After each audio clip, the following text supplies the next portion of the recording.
attached either to your shoulder or your chest.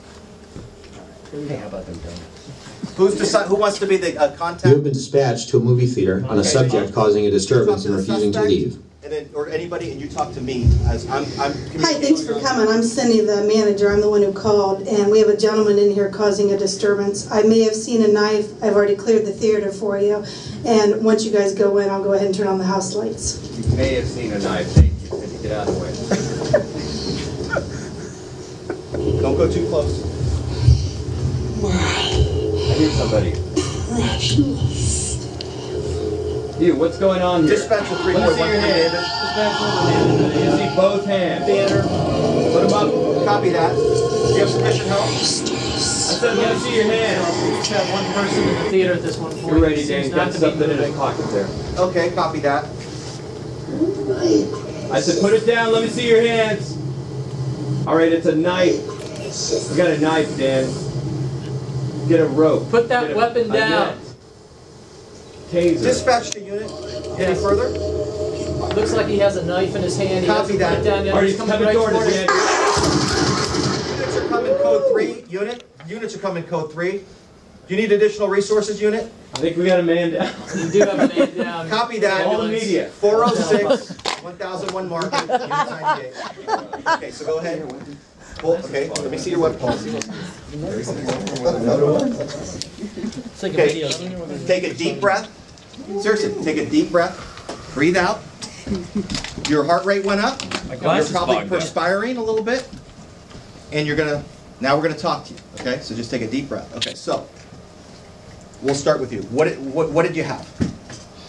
What did I have? Yeah, what type of? I'm the sergeant. I'm arriving to the scene. I haven't been there. I don't know what's going on. We had a guy sitting in a movie theater, would not show us his hands. Okay. Then we noticed a knife. Okay, when you say we, why don't you just tell me what you saw, because I need to talk to your partner and ask him. But go ahead. He sat there. He would not respond to commands. Do you remember what commands you gave him? We told him to show us his hands, to put his hands up. Okay.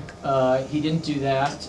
He started getting up and moving towards us. At that point, he displayed the knife. Okay. And started rushing right toward us, which is when we opened fire. Okay, take me. Did you fire your weapon? I did. Okay. Do you know how many times you fired your weapon? Once. You fired one time. Are you sure? I'm pretty sure. Okay. Do you know if anybody else fired their weapon? I don't know. Okay. Now I'll ask your partner. So, partner, what do you have in there?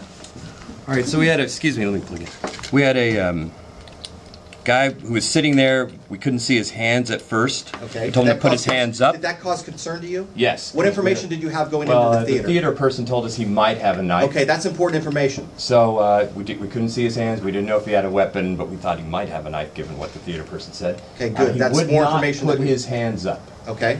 So was that a concern to you? That was a concern. Why? Because we thought he might have a weapon. Okay, you thought. Just remember, we speak for just individually. It could be that he had a weapon, okay, and that's a concern because he was, 12 seats away, so within a range where he could... What was the distance between, if you know approximately, the distance between you and the suspect when you first saw him in the theater?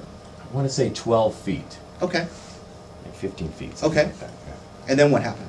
So he's sitting there for a while, 30 seconds, and then it looks like he's not going to put his hands up, and then he immediately just jumps up and runs at us. Okay, did that cause you concern?